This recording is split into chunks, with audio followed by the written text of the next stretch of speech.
If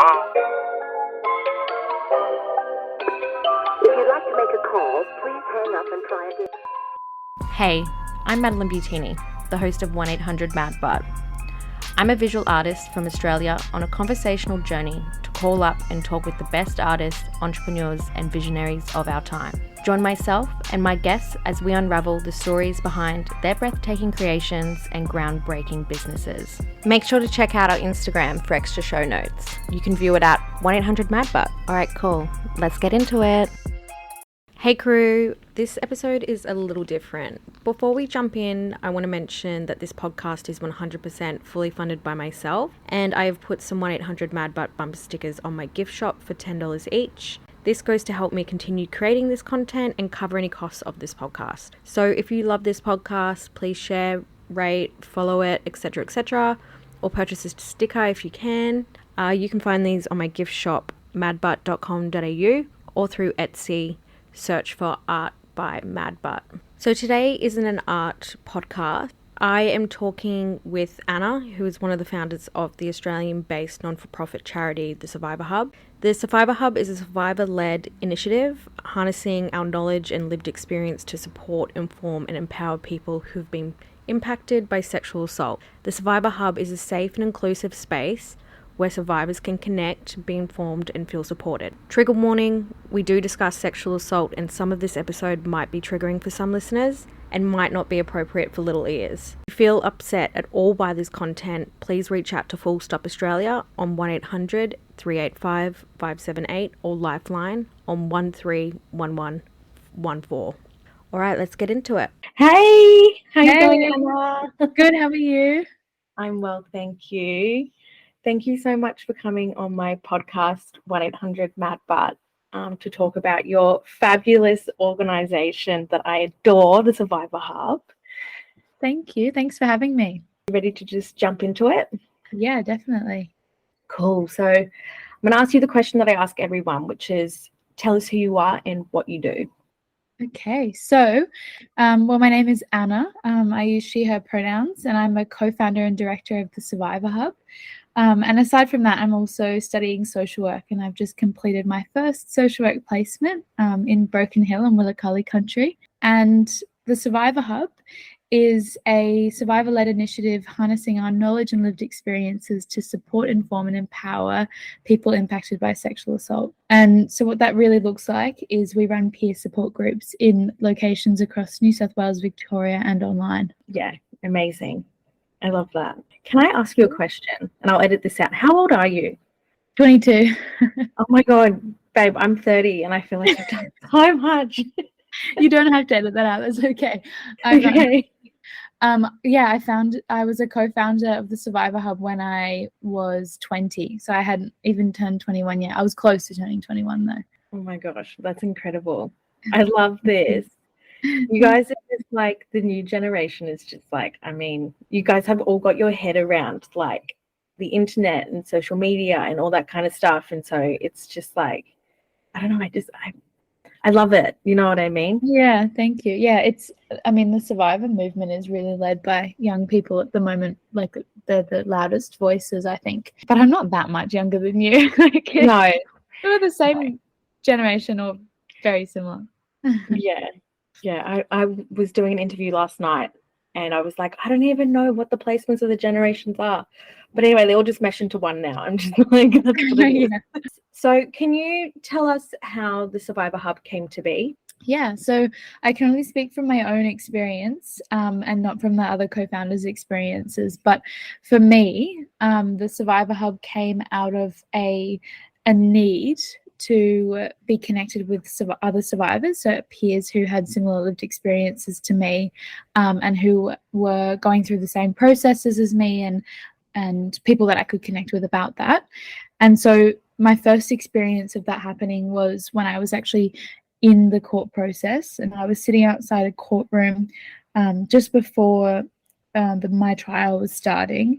And another young woman approached me. Her name was Beck. She was a complete stranger to me, and she sat with me for about 4 hours that day and talked to me about the court process. So she was a complainant in another trial that was about a week or two ahead of mine. She talked to me about what to expect from court, what defense lawyers are like, what kind of questioning they do, what things will come up, things like standing up in the courtroom, all sorts of things like that I had no idea about because I'd never been through the court process before as a complainant or as a witness or anything else.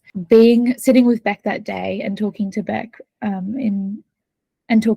later that week, I just thought, I can't keep this feeling of connection to myself. This is something that I need to replicate. This is a feeling that I need to give to other people as well.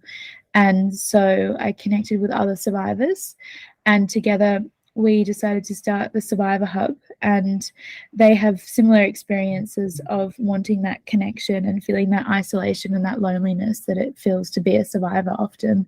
And we decided to run peer support groups so that other people could have that feeling of connection and community from other survivors. Yeah, wow, that's so incredible. Thank you. Yeah, no, really, like that seed that got planted on that day that was probably really difficult. And, you know, I'm speaking of my own experiences of being like a young person and going through the court system. It's a terrifying process. Yeah. And is Beck still involved with the Survivor Hub, or do you still talk to her? Not really. She does her own stuff. I talk to her a lot, and the reason why I use her name is because I asked her specifically if I'm allowed to, and she said that she likes me to use her name because she knows that her story is being used to make a difference, and that the relationship and the connection that we have is you know, something that is really special. Yeah, she does her own stuff. She doesn't live in Sydney either, so sporadic chats, I guess. Yeah, but really, really deep ones. Yeah. It's one of those things, right? Like, she was a complete stranger to me, but by the end of that day, I felt like she knew me best in the entire world. I mean, I love that. That's so beautiful. It's really nice. And every morning before court, she would send me a video telling me that I was brave and that I was strong and that I could do it because she had done it, and, you know, she'd lived through it, and so could I. Yeah. I think that, you know, I've had a lot of support previously, and that is one of the nicest things, is having someone who isn't your like best friend, family member, who may or may not even have that same experience, just reinforcing that thought to you, because your inner critic is like so loud within that moment. Mm-hmm. Just because of all the shame, and you're being vulnerable to people that you don't even know, and some of these people don't even have the best intentions for you. Yeah. And so I think that's such a beautiful beginning of the Survivor Hub. Yeah. And thank you for sharing that. That's like, oh no, thank you. I love talking about it. And that thing that you just said about other people, I think it's one of those things, right, where everybody else in your life, professionals and everybody else, they have an agenda usually, and hopefully that agenda aligns with yours. You know, the police want the perpetrator to be convicted, the lawyers want that perpetrator to be convicted, your family wants you to be okay, and your friends want you to be okay. But the survivors that you're sitting with, it's so different because they have lived through that and they know exactly what it feels like. There's no agenda for them. They just want to support you and tell you about their own experiences and how they survived it and how you can as well. Like, there's no agenda whatsoever. It's just care and community. Yeah. I think at my first meetup that I did, after I was like word vomiting on all these people, and I had someone like literally pull me aside and just be like, Maddie, just because your experiences are normal doesn't make it normal for other people. And like, you really need to be conscious of that. And at this point I was like, oh, well, fuck, sorry. Like, you know, I was like, thanks for checking me. And then I went into my first session and I was like, I wouldn't say session, but like my first meetup online. And I was like, oh my God, like, I guess I didn't know what to expect. Yeah. And I was really nervous, and I was like, really kind of like, oh, like, you know, what is this? And then once I started hearing other people talk about their own experiences, and I spoke I remember the first time I spoke, I'm like, my voice was really shaky, and like, it was, you know, and I was like, hey, like, you know, so normal. But afterwards I had this like really beautiful sense of like understanding and community. And my partner afterwards was like, so how was it? How did you find it? And I was like, it was great. But like, I'm not going to share what anybody else has said, but it was really, I felt a really sense of deep connection there. Yeah. Thank you. No, it was like so beautiful. And I also loved the facilitator, Erin. Oh yeah, yeah. Yeah, she's really lovely. She is. She's fantastic. Yeah. Yeah, and I think because I've been reading Brene Brown's Rising Strong, and in that it talks about like a lot of vulnerability and like when you fall down and get mud on your face, like, you know, you got to get back up because you deserve to be in that arena and things like that. And it was a really good way for me to kind of like practice my vulnerability in that sense. Like if I Yeah. stumble over my words, it's okay, you know. Yeah. The support will be there, and people will like cheer Yeah, you it's on, awesome. and you know. Yeah. I talk about it a lot, about meetups being a soft landing place. That's kind of how I refer to them. Like it's really like that's our safety net as, you know, survivors. Like it's just a soft landing place that we can fall back on when we need to. Yeah, definitely. So who founded the Survivor Hub with you? You said that you were a co-founder. Yeah, so there's 4 of us. So there's me, Gemma, Brenda, and Erin. But Brenda and I are the only ones that are working on it at the moment. And so we're the 2 that are working on it at the moment. And then there's 3 directors. So me, Brenda, and Gemma. So there are other genders that attend meetups as well. So all genders are welcome to attend meetups. But I would definitely say that it's majority cis women. I think it's just like the nature. It's probably easier for us to reach out and connect with other people because survivors are more often seen to be women. Like it's the survivor space is one where male experiences are marginalized because you know, men are often told that, oh, but you know, didn't you like it and stuff like that. So yeah, so there's a lot of women, but it's open to everyone. And that's actually the next question, isn't it? Yeah, who can join the Survivor Hub? Which yeah, anyone. Like meetups are open to everyone 16 years and older. No young people, not at the moment anyway. And I think that's a really important note on there too about, you know, the marginalization of male victims and trans victims. More often than not, you know, with the underreported numbers of sexual assault, you know, I think they say it's like 1 in 6 women. Okay, beautiful people, I do not want to mince my words here, so I'm coming in after the recording to clarify these stats. The Australian Bureau of Statistics, ABS, published data collected through the 2021-2022 Personal Safety Survey of men and women aged 18 years and over about the nature and extent of violence experienced since the age of 15. So basically, 22% of women and 6.18% of men who have experienced violence since the age of 15. Of the women who experienced sexual violence, 20% experienced sexual assault and 5.5% experienced sexual threat. Of the men who experienced sexual violence, 5.1% experienced sexual assault and 1.4% experienced sexual threat. 1 in 6 women and 1 in 18 men have experienced physical or sexual violence by a cohabiting partner. 13% of women and 4.5% of men have experienced sexual harassment. Now, just because we're here, I want to clarify a few things about sexual assault. An estimated 8% of women who experienced sexual assault said the police were contacted about the most recent incident, either by themselves or others. The majority, 92% of women who experienced sexual assault, did not report the incident to police. Most sexual assaults occurred at a residential location, 69%, and most commonly a private dwelling. 93% of sexual assaults did not involve the use of a weapon. And just to wrap it all up, the latest data in Queensland in 2022 shows that 86% of victims of sexual assault were female, 56% of victims were under the age of 18 at the date of the incident, 65% of the victims knew the offender, and more than 1/3 of sexual assaults occurred in the context of domestic and family violence. Now, you can read a lot of statistics online about all of this, so I implore you, please go and find them. I did not want to mince my words about this, and I wanted to give some further insights. But anyway, let's get back to the episode. I just think it's so important to recognize that those numbers are like vastly underreported. And a lot of men who do get sexually assaulted, it is when they were young. Mm-hmm. And that doesn't mean that they don't need the same level of, you know, wraparound supports and community as like cis women. And of course, trans people also need a lot of supports around that because, you know, the police tend to not really treat trans people that well. That's why they have liaison officers and things. Yeah, it's true. They don't. Yeah. What can people expect when doing a meetup, either in person or online? So to sign up to a meetup, to RSVP, you can go onto our website and you can click the button on the website that says click to register for a meetup, and then you choose the date and the location. All meetups are they can be up to 12 people, but I would say that the most common number for the in-person ones are about 6 to 8 people, sometimes a bit smaller. And then in Melbourne, they're always really massive. In-person meetups, we sit in a circle. So we'll sit either on chairs or on the floor in a circle. Online, it's on Google Meet. So it's just people on a screen in front of you. And all meetups are facilitated by a survivor peer and co-facilitated where possible if we have a co-facilitator. And almost all of the meetups are monitored by a social worker or a counsellor.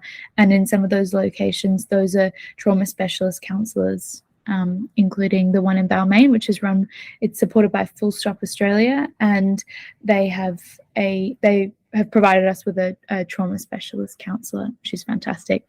So meetups are safe spaces for people to talk about all things being a survivor. So examples of that would be navigating friendships, intimacy, relationships, disclosing to family or partners or workplaces, talking about the court process, the reporting process, applying for recognition payment, navigating triggers, all sorts of topics, anything that's come up for someone and they've decided to add that in their topic request when they've RSVP'd, or on the day they can nominate topics as well.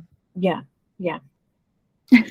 Oh, perfect. I mean, that's everything. And it's a super easy process too, you know. Yeah, I hope so. Quite simple, I hope. Yeah, it's super simple. I found it quite easy, you know, and I think it's fantastic the fact that, you know, there is no pressure if you don't want to go to the next one, or, you know, you really got to do it yourself kind of thing. Like, there's nothing worse than going through this whole process, or even being triggered by this process and then talking to someone and then having like a follow-up email. Like, I fucking hate that. You know what I mean? Like, sometimes I'm just like, dude, I don't even want to think about this right now. You know? So I do like that you have to advocate for yourself in that sense and really pursue it yourself. If that makes sense. Yeah, that's a really good point, and not something that I've thought about before. Like the idea that, people go because they really want to be there. They don't go because they've signed up to an ongoing program or anything like that. They go because they see benefit in it and they feel benefit in it, and they decide to come back. And if they don't, they don't. But that's super, super uncommon. I think the only people who haven't returned have been people who have traveled a really long distance to get there, or have moved locations so far. I mean, I do all the online ones, so it's pretty easy for me. But hopefully, hopefully soon there'll be a Queensland one. But I'd love that. Yeah. So what are the exciting things that are happening within your space? Oh, there's so many exciting things. My survivor advocate friends are killing it. You know, it's survivors that are leading law reform and societal change, and that includes a lot of the survivor advocates whose names we might recognize, like Saxon Mullins, Grace Tame, Brittany Higgins, Chanel Contos, all the others. I also wanted to talk about my friends Harrison James and Jared Grice, who have the campaign You Reference Ain't Relevant, and they're campaigning to remove character references for convicted perpetrators of child sexual abuse. And so their work so far has triggered a discussion paper in New South Wales, and they have expected legislative change in maybe early next year. And then last week, they also expanded the campaign to the ACT as well. And then a little plug, the Survivor Hub has a fundraiser, a birthday party on the 7th of December in Sydney, and you can get tickets to that on our website or just by Googling the Survivor Hub Humanitics. So that'll be really fun. We've got food and drinks and music and people speaking and all of that. It'll be a really fun night. I love that. And I'll put the link in the show notes. So perfect. Link to your website, link so that people can join a in-person or online session, and so we can connect to those resources. Of course. I love all of the victim advocacy stuff that's going on at the moment. Like, I am just like, holy shit. I know. Yeah, it's amazing. They're leading it. Survivors are leading. Yeah. I've actually seen Grace Tame speak for her book tour. My work gave me a ticket and we went with some people. And I was just like, damn, she's got really good fashion, but also like, wow, like she's like, I'm like, oh my God, I wish I could public speak like her. There was like literally like 2,000 people. She's literally incredible. Like I hear her speak and I'm like, how did you come up with those words in that order in a way that perfectly describes the survivor experience perfectly in such a succinct and eloquent way? Like, it's just incredible the way that she's able to speak. Yeah, Incredible. Being based in Queensland, I don't always get all of the news for New South Wales, but yeah, it's true. Yep. Well, you've got Brittany Higgins in Queensland, another incredible survivor advocate. I always thought that she was in Canberra. Is she in Brisbane or Queensland? I think she worked in Canberra, and that's why. And everything happened in Canberra, but yeah, she's from Queensland. I don't know where in Queensland. I can't remember. Yeah. Okay. No, that would make sense. Of course. That's a Queensland icon for you. Yeah, definitely. What have you noticed or identified within the space that should change? How much time do you have? I mean, however much time you want to talk about it.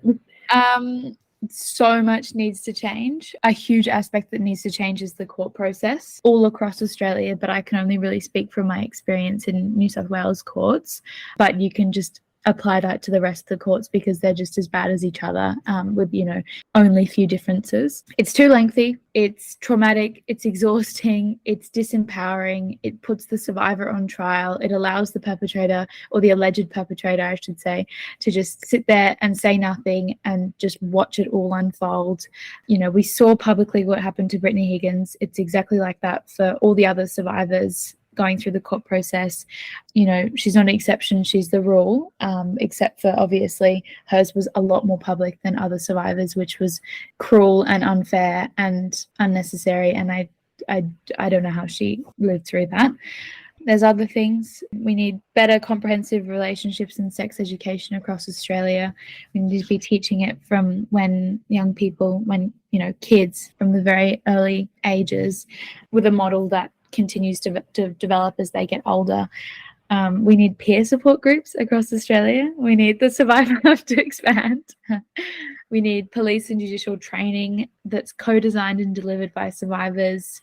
I'd love to see a model of care for survivors that connects us with a consistent support that goes through the entire process. So from hospital, if somebody's presented to the hospital, or from police if they've gone to report, all through the reporting process, all through court, and all through the aftermath. The same person that supports you through that whole process.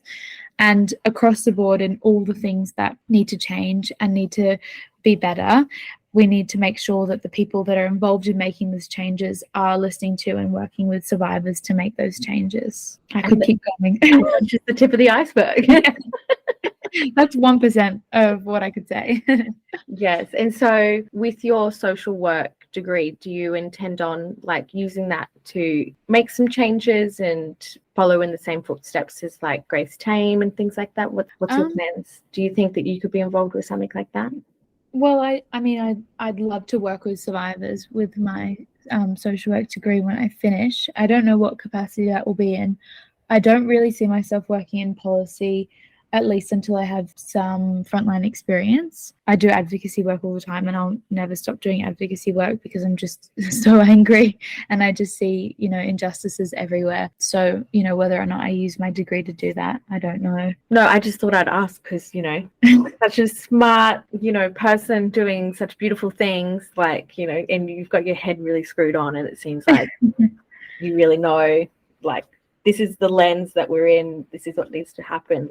Whenever I look at it, I'm just like, man, how do you even tackle something? No, literally, where do you start? It's a mammoth task. I have no idea. But yeah, I think everybody chooses their own little domain that they want to influence and that they want to, chip away at. And then that's kind of how all the changes have happened so far. It's just survivors choosing spaces and working on those spaces, basically. There's just so many things that people are talking about, specific courts for sexual assault, stuff like that. Who knows what the answer is. There's a lot of people, thinking about it and working on it, though. How can people better support friends or loved ones going through sexual assault court proceedings, or if someone has been sexually assaulted and they have gone to them? It's a good question. There's lots of things that you can do. The first thing I should say is that it can be very difficult and distressing being a person who loves someone who's impacted by sexual assault. You know, that's okay. That's someone that you love and someone that you really care about. Probably the most important thing that you can do, there's a lot of important things. Probably the most important thing that you can do is not make it about you, because sexual violence at its core is a survivor having their agency and their autonomy taken from them, stolen from us, removed. And the most important thing that we need as survivors in our healing and recovery journey is to be able to regain that sense of autonomy and agency, and to have that autonomy and agency respected in our decision making. And so what you can do to start with is you can ask your friend, what can I do for you? Like, how can I show up for you? What does that look like for you? And then there's all sorts of other things that I want to talk about as well. So from the very beginning, you should tell your friend that you believe them, and that you believe what they're telling you happened. This also means not asking questions. I think that's really important, because a lot of people will start kind of trying to rationalize what's happened or understand it more, but you really don't need to know details of what's happened to show up for someone, to support someone. It's actually completely irrelevant. You don't need to know any details, and survivors should be allowed to share as much as they want to share and no more. Also, not sharing any opinions of the perpetrator, because anyone can perpetrate sexual violence. Anyone can experience sexual violence. And so saying things like, oh, you know, I wouldn't have expected it from him, or even I would have expected it from him. Neither of those things are helpful things to say. It's just basically better to not say anything unless the survivor is specifically speaking about it with you and you're responding to them. Let survivors talk at our own pace, and know that maybe we'll never be ready and we'll never want to talk about it. We'll want to talk about it a little bit, but not a lot of detail. If somebody's making a disclosure to you in person, you should think about your body language and the space that you're creating with them. So whether or not they want physical contact, show them that you have your full attention. So, you know, look at them and nod and use open body language and things like that. The next really important thing to do is you should educate yourself. And so, you know, there's heaps of resources online and offline for survivors and loved ones. So you can Google it. You can follow people on social media. You can follow the Survivor Hub on social media. We have posts about how to support survivors. You can go to friends, you can talk to health professionals, you can call Full Stop Australia as somebody who is supporting survivors. You can access their services and ask them how you can show up for the survivor in your life. After that, you can make sure that you check in. You really should make sure that you check in. You can remind survivors that you care about their well-being and that you ensure that your support is ongoing. You shouldn't be scared to message us. We deserve to know that you're thinking about us and that you care about us. And you can direct them to appropriate services. So you can direct them to Full Stop Australia or 1-800-RESPECT or Lifeline or other services. You can help them access counselling. You can help them go to the hospital or the doctor, anything that they want to do. And the last thing is that you should always maintain confidentiality. So being disclosed to is an honour.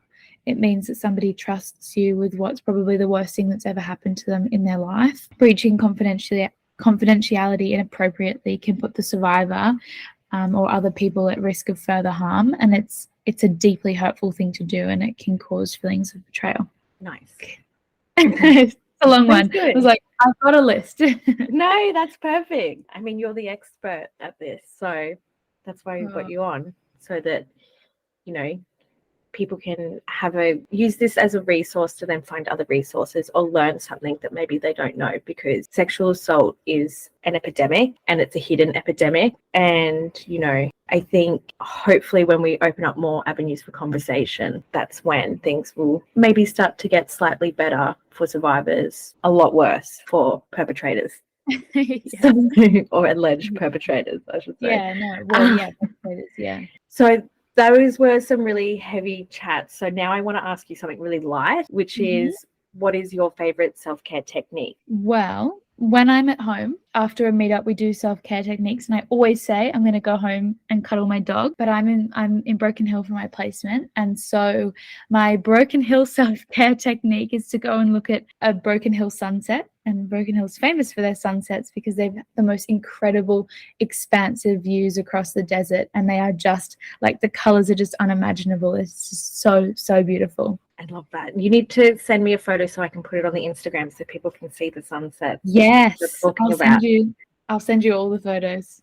Amazing. That's perfect. What are some other resources for survivors who might not want to join Survivor Hub right now? So they can have a little soft entry point by having a look at our Instagram. So it's much more low-key. The topics aren't that heavy. There's a lot of light topics. There's a lot of discussion about news and other things and sort of helpful resources. You can also join our Facebook group, which I think it's over 500 people now. And you can have a look at other people's posts, or you can also post. You can choose to post anonymously if you prefer to not put your name to your post. And I think those are two really good ways of kind of like really softly, gently kind of dipping your toe in the pool that is the survivor space without needing to be in a room with other survivors or needing to basically be observed by anybody. Like, you know, nobody can see you scrolling Instagram or scrolling Facebook. There's also more private ways of accessing support. And I think that the thing about the Survivor Hub and meetups is they're not a replacement of therapy or counseling. They're something additional. You shouldn't choose one or the other. It should be both if possible, and if that's something that you want to do.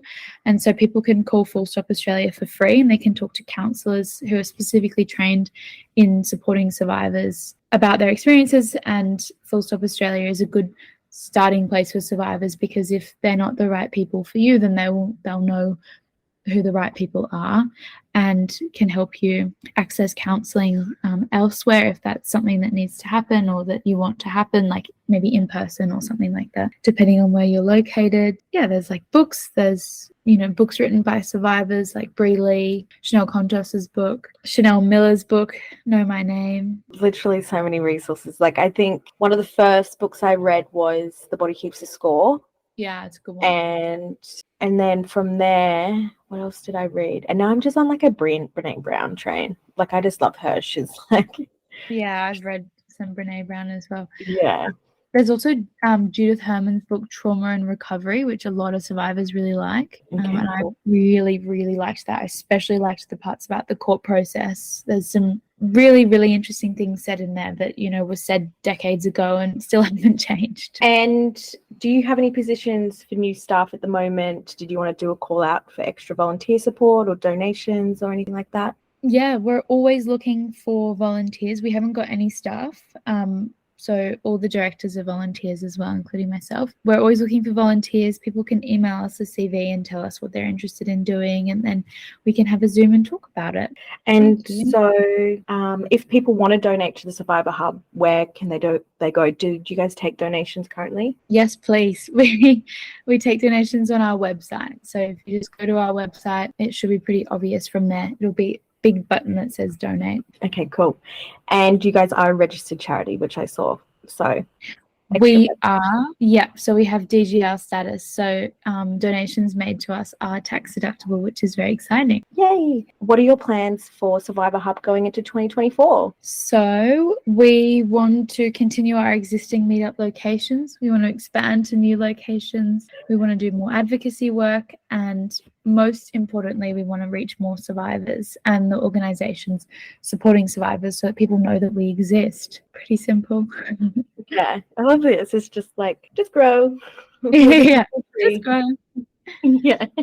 Okay, so we've come to the end of our conversation, but I'm going to hit you with your top 5. So who's your favorite visual artist at the moment? So I'm completely spoiled for choice because Far West New South Wales is Broken Hill is famous for its artists, and so I had to narrow it down.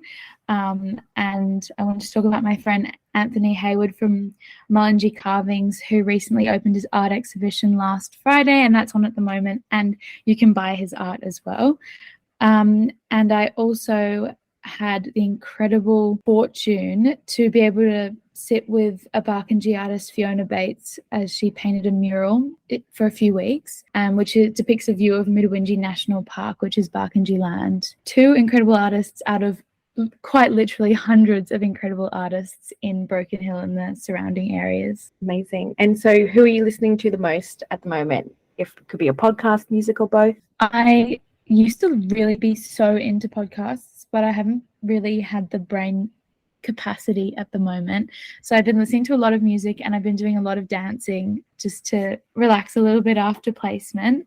All really random music. But the last song that I listened to was Jack Rivers' song Real Life, because I love Holly's music. And what are you reading at the moment? Even though you're on placement, you're probably reading a lot, but in your personal time. Yeah, I'm reading a lot about mental health. But what I'm reading for enjoyment, I mean, I can't really get out of the survivor space. So I have only just finished my placement a few days ago, but I've started Chanel Contos's book, Consent Laid Bare, and I'm very excited to get properly into that book. Nice. And what are you thankful for? This was a really nice question, and I love thinking about it. I'm thankful for the people in my life who love me and who I love, and I've really missed being at home, and I've missed my family and my friends and everyone, and so I'm thankful for them, and I'm thankful for the chance to go home and see everybody soon. I love that. And the question is so warm, hey? It just makes me feel so good. Yeah. And then the last question is, who or what is keeping you inspired? I am inspired by a lot of things. I'm inspired by the same people that I'm thankful for. So my parents, my family, my friends, many of whom are survivor advocates. They inspire me and they encourage me to keep working on the Survivor Hub. But I'm also incredibly inspired, probably most inspired by the people who come to our meetups, who, put themselves out there, who want to connect with other survivors, who want to come for so many reasons, but the most common reason would be to support other survivors and to be able to share parts of themselves. And I love that they show up, and I love how, the community that's been created, and how much people care about one another in the meetup. So they inspire me, they keep me going, and I wouldn't be doing this many unpaid volunteer hours on the Survivor Hub if it weren't for them. We need to get you guys some grants or something so you guys can start to get paid, because please pay me. It's a lot of work. No, honestly, and thank you for being so vulnerable with me and all the listeners, and I really appreciate you taking the time to talk to me about this. Thank you. That's and I just if anybody can contribute anything to the Survivor Hub, or if there's any grant writers out there, people who do graphic designing things, or what are you looking for specifically? Do you know? Honestly, anything. We love it when people come with their own skills, because it kind of surprises us. Grant writers, definitely, that'd be awesome. I think probably the most sustainable way of being funded would be to work more with the government, with each government in each state and territory, and federally, but we haven't really done much of that. So if anybody knows anything about that, no, that's up. That's great. I mean, you guys are doing perfect though. For what you've got, you guys are doing 200%. Honestly. Thank you. Yeah, we are very resourceful. we try and do quite a lot with not a lot, but we're built on and run by volunteers who give us their time, and their energy, and their love, their support. And we literally could not do it without them. We're completely volunteer led. Amazing. Incredible. Well, thank you so much, Anna, for coming on. Oh, thanks for having me. My pleasure. You're so welcome. If you liked this episode, you can share, rate on your listening app, or follow me on Instagram. This episode was produced, recorded, and edited in Menjin, Brisbane. 1-800-MAD-BUTT would like to pay respect to elders past, present, and emerging. Thank you.